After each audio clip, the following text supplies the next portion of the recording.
Hi, fam, and welcome to a Sober Girls podcast. I'm your host, Sherry, and I have been sober for 11 years, and through that time have been through my own ups and downs, not only with staying sober, but also learning to live life on life's terms. If you are listening to this, then you have previously or are currently struggling and are ready to take certain steps to get better. Alcoholism has affected each of us differently, but we all have the same stories, what we used to be like, what happened, and what we are like now. You are ready to make a change in your life, and we are glad to have you here. This community is one of strength, commonality, and inclusion. The only way we stay sober is to help the suffering alcoholic and addict, and I am ready to take you on that journey with me. So let's get started. Hi, fam, and welcome to a Sober Girls podcast. I'm your host, Sherry, and I have been sober for 11 years, and through that time have been through my own ups and downs, not only with staying sober, but also learning to live life on life's terms. If you are listening to this, then you have previously or are currently struggling and are ready to take certain steps to get better.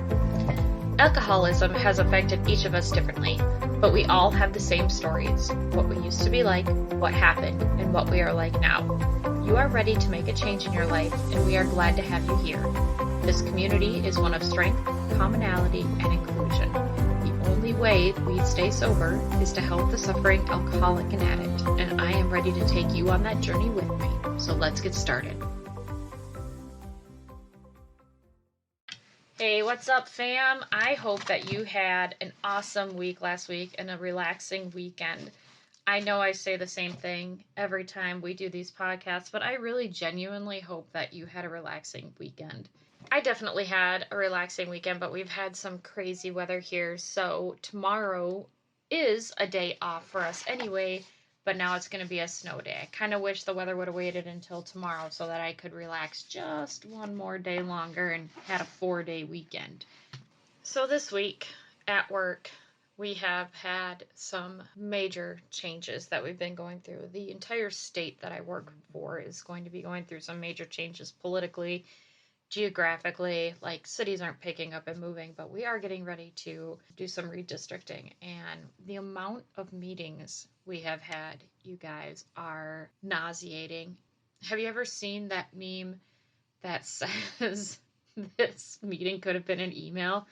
That is quite legitimately how I felt approximately about over half of the meetings that we had.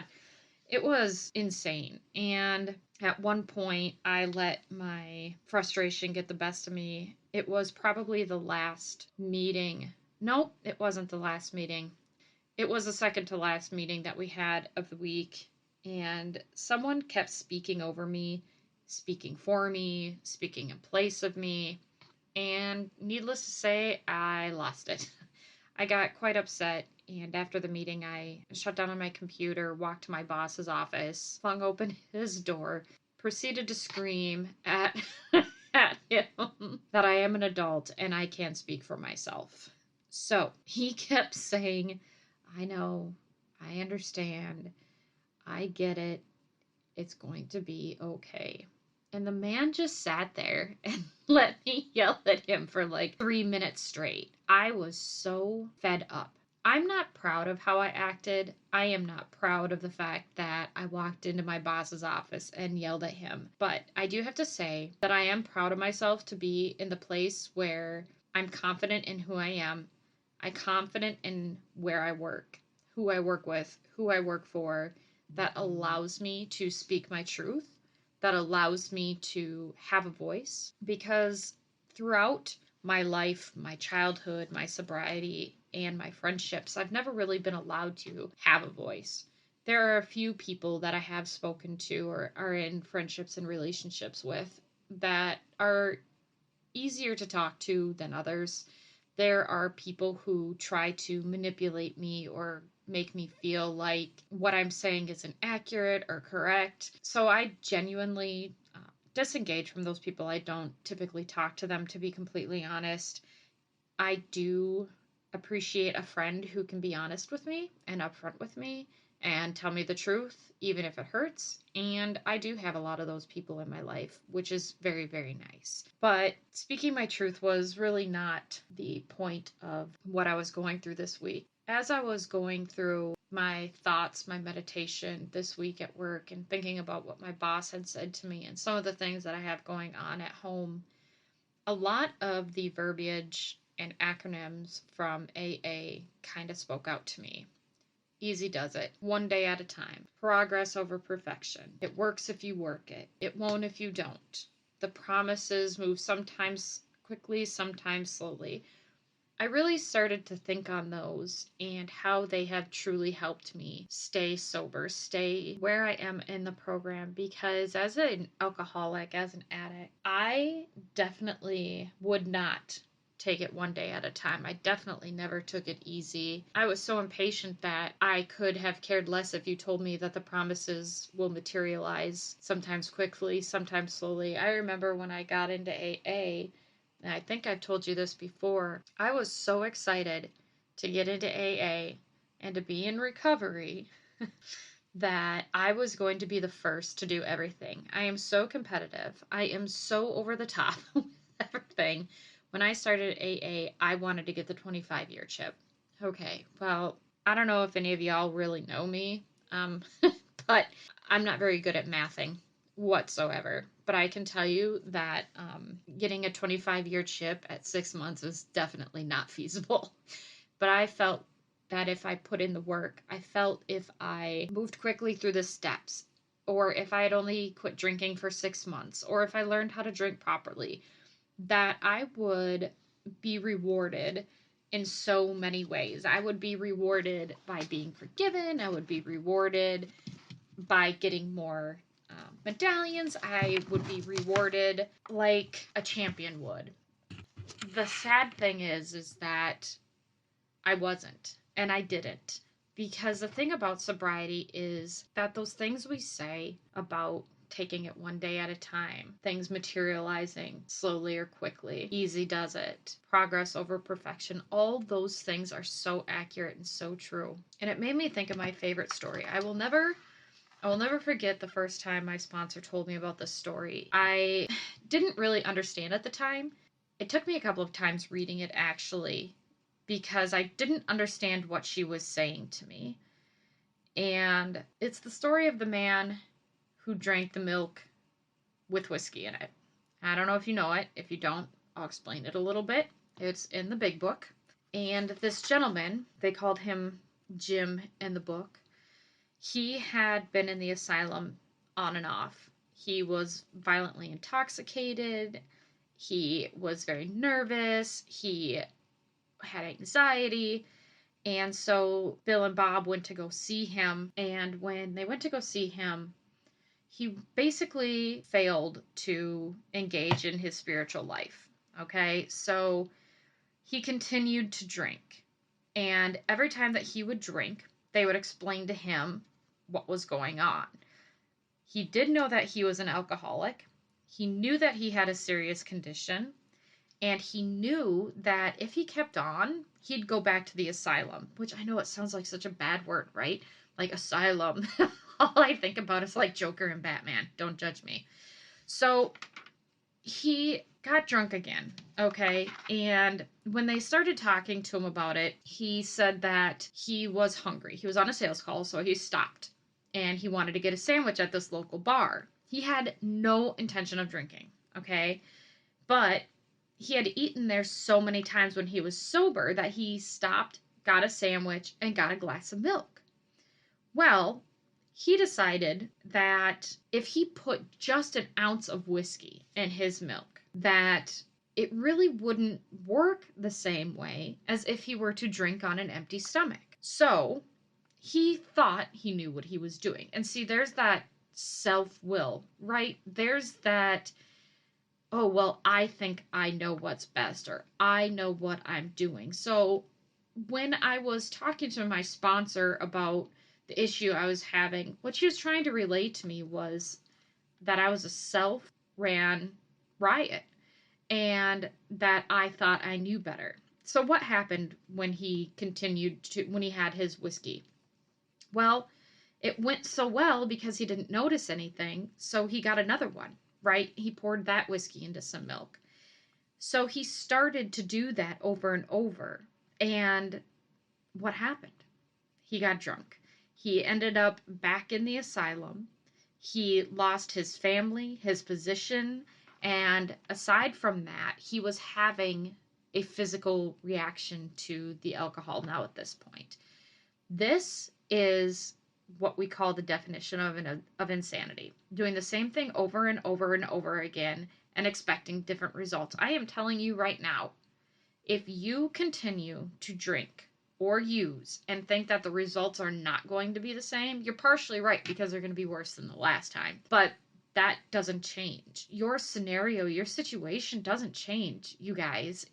It truly is insanity. And I know that some of this story is weird, right? Like, who puts whiskey in milk? Well, obviously, an alcoholic. Obviously, someone who wants a drink so bad that they think they know how to drink better than anybody else. So, you know, an alcoholic, right? And I do remember when I was at the end of my drinking, because of the new job that I had, even though I lost it, I was driving 2 hours to work every day and 2 hours back. So I would only, quote unquote, air quotes, drink on the weekends. But man, would I tie one on. So when I started AA, I really wanted to have somebody just tell me how to drink. And as an alcoholic, just like Jim and like so many alcoholics before him, I was fraught with anxiety. I was emotionally void. I was nervous, angry, depressed, jealous, and I used alcohol as a way to deal with all of those. I used an alcohol to sleep better. And then once I found pills, I had a hysterectomy in 2008. And once I found pills, that for sure aided in the last year and a half slide down. So, towards the end of my alcoholism, I was exhausted. I had manipulated so many people.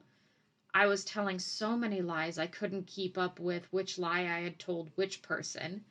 I was constantly finding new ways to try different things because I was so afraid of being caught. You guys, when they say that we drink out of fear, we don't only drink out of fear, we drink because of fear. We are so afraid of the consequences that we have to face. We are so afraid of people finding out the truth. But the truth is that they already know, they can see it. Unless they're stupid or oblivious, people do see what's going on. And if they don't, it's because for now, for the time being, you have really done a good job of manipulating them. So don't feel proud, don't feel cocky, don't feel like, oh, well, nobody notices because I drink when they're gone, or nobody notices because I hide it in my tumbler. Come on, you guys. Really? You really think that that's what's keeping people from knowing? It's not.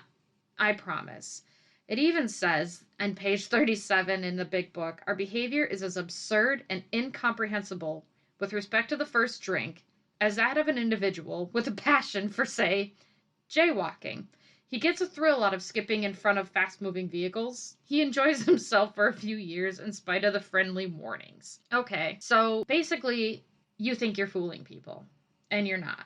So let's talk about that. We are drinking to cover up some feeling, some emotion, some stress, okay? And right now, let's say our stress is looking for a job because we're unemployed at this time. Or, like in my job, we are dealing with redistricting of an entire state, right? So I've got all this added pressure and stress on me. And normally, I would drink. I would drink because at some point you just get so tired of all the stress and anxiety. And so you take that drink to numb all that. But I want you to do this instead, okay? Easy does it. That's it. Easy does it, okay? This redistricting, the meetings suck. The learning curve is insane. My state is ginormous. You're going to find that job. you are going to get into that school. It might not always be what you want, but it's always what you need. By doing Easy Does It, by remembering Easy Does It, by remembering one day at a time, progress over perfection. We don't lament and focus on the past, okay? We don't say to ourselves, oh my gosh, I can't believe I did that. Oh my gosh, my boss is going to be so mad at me. You guys, if I focused on what I did to my boss 4 or 5 days ago, I would be a wreck. But because I know that Easy Does It is a part of my life, and that type of behavior is so out of character for me and not something that he sees every day, I know that is something that happened and it comes to pass.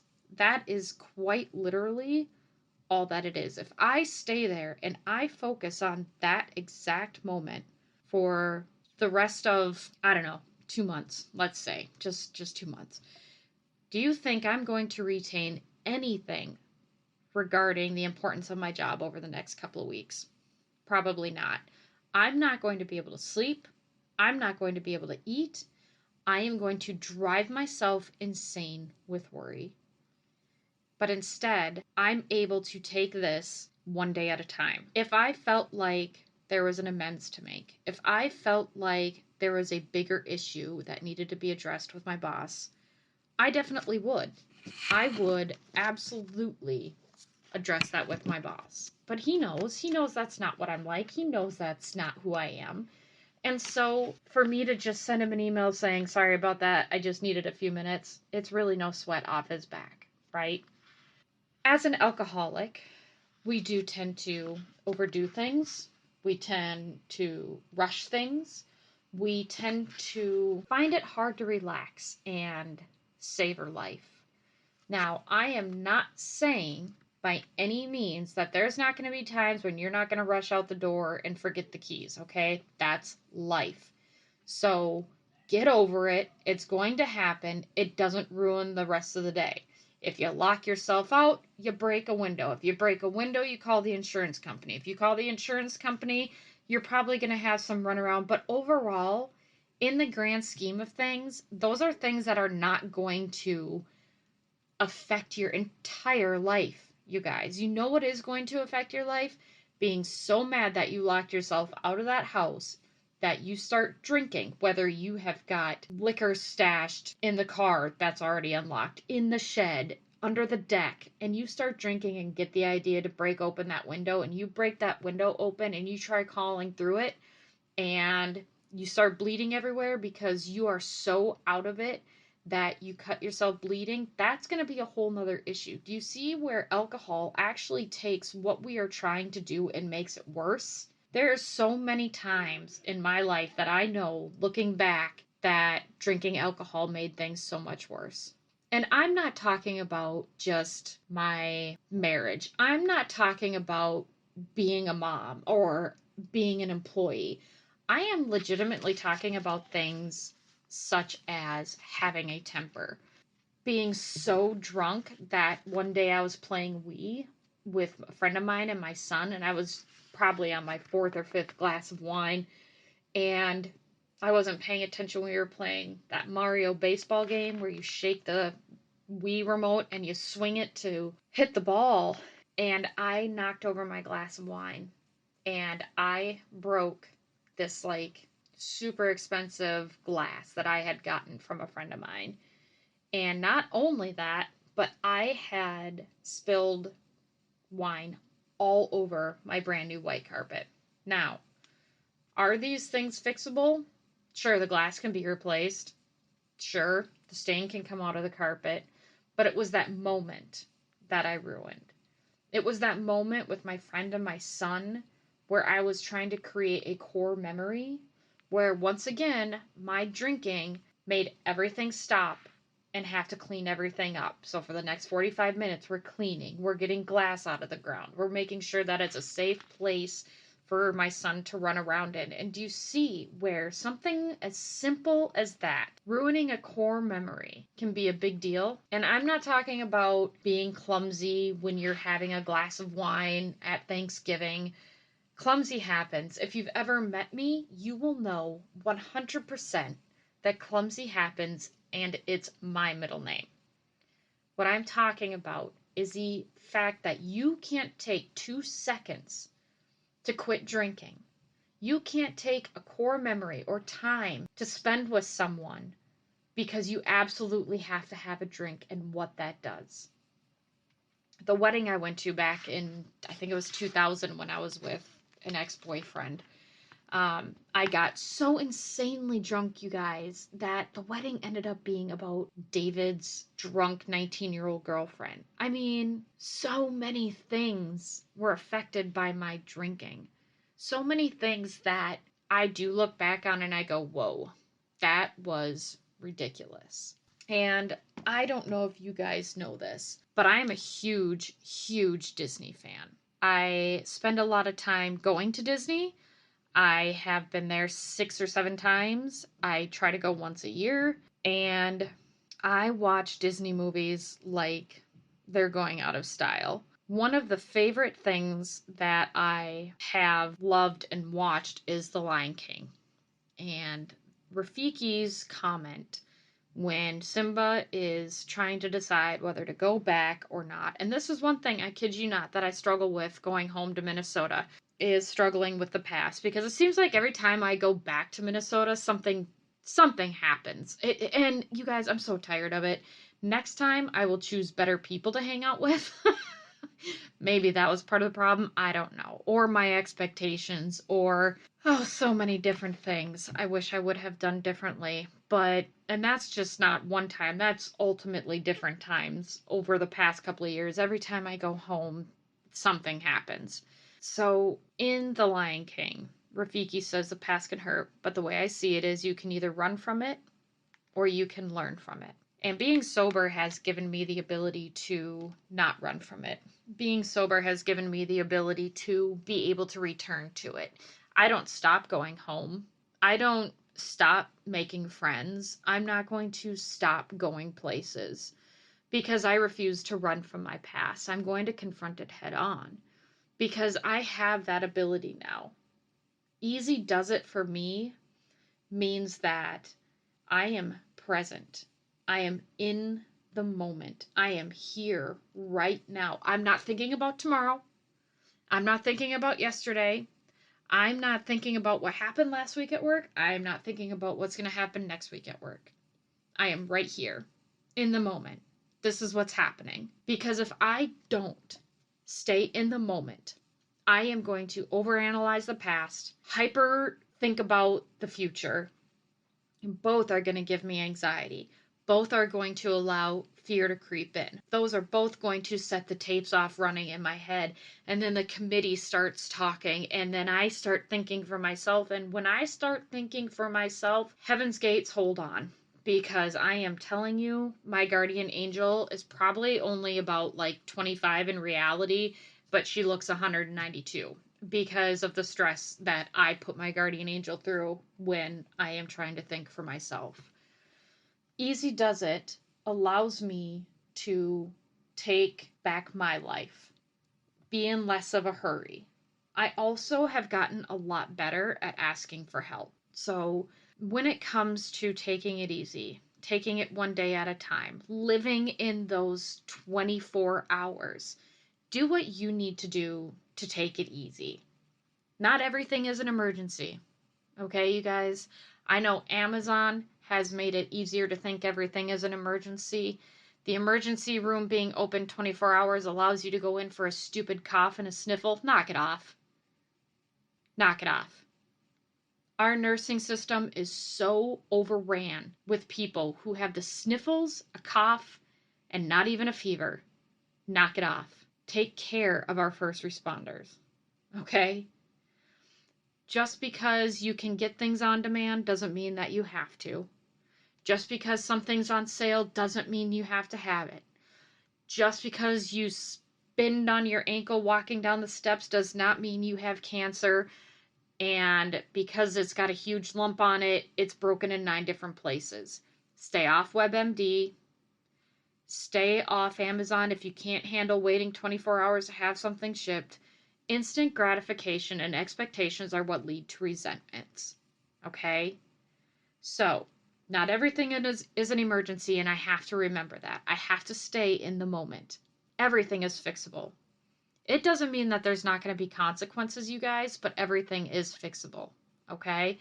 Everything has a process, everything has a way to be resolved, everything has a way to coming to an end. It might not be what you like, it might not be what you expected, but that is not for you. You are not allowed to be in control.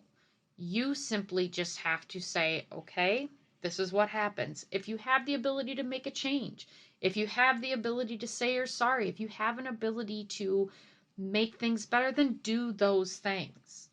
Okay? What else? Prayer, silent time. We are in such a hurry all the freaking time. Stop being in a hurry.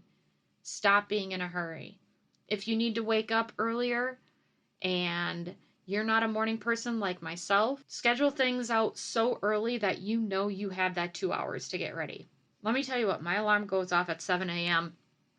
I know I'm supposed to be to work at 9, but because of my medical condition, I suck at getting to work at 9. But I still get up at 7 o'clock and I start my day.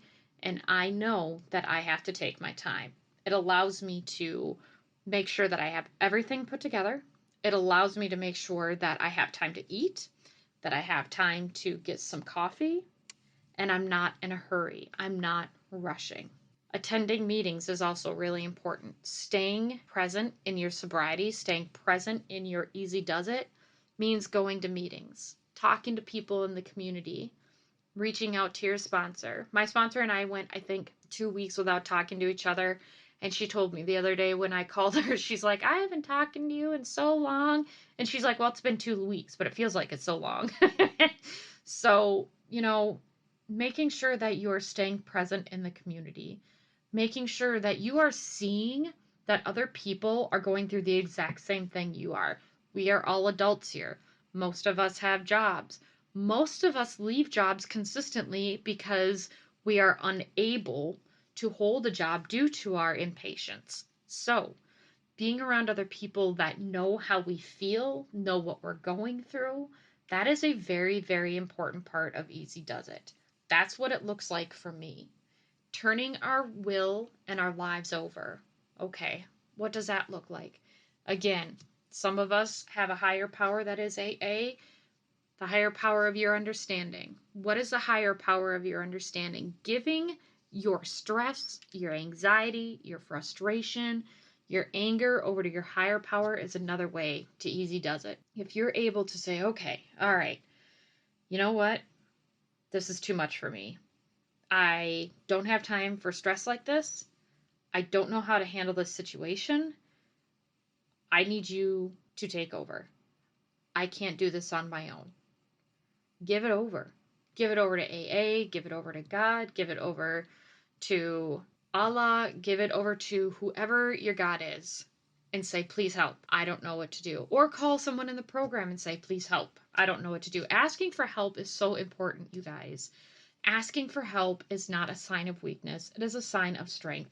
It is you saying, I have a boundary and I'm struggling right now.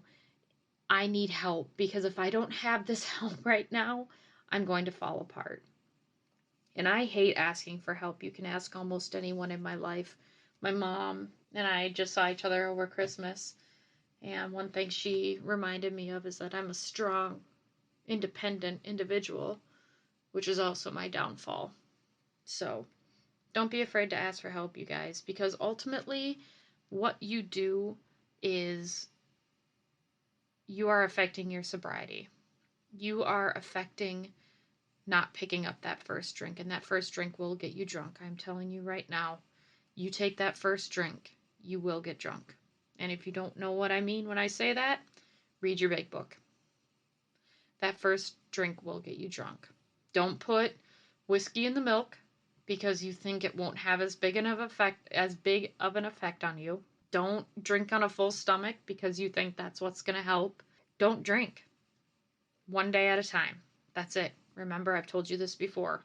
One day at a time. That's all we ask for. That's all you ask for. You can do it. The tools are right there. They're in the big book. They're in your community. They're here with me. They're in your meetings. They're with other sober people. Nothing in your life is so traumatic and tragic that a drink is going to fix it. Remember, take it easy. Give yourself some grace. Give yourself some love and understanding. And if you can't find that grace, if you can't find that understanding, then come to me. I'll give it to you. I'm going to give you your grace. I'm going to give you your understanding. But I'm also going to tell you what needs to be done to fix it. I'm telling you, you guys, we are not messing around. I've seen it too many times. I've lived it too many times. This is the point where you take it back. And it's not going to be easy every time. And every time it gets worse, it will not stop until you do. So, I am encouraging you this week to take some time for yourself. Ask for help. Be in less of a hurry. Relax and savor life. If you don't like flowers or have an allergy, don't smell the flowers.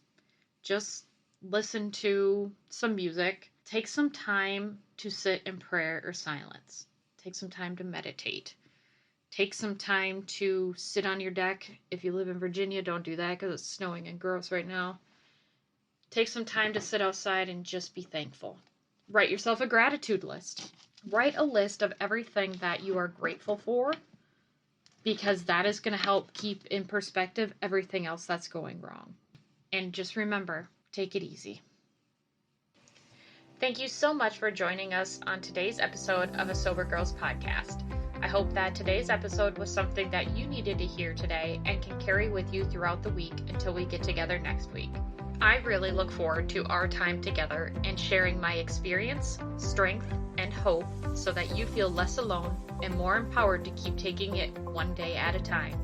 Don't forget to check us out on Twitter and on Instagram at A Sober Girls Pod, and on our website at asobergirlspodcast.podbean.com.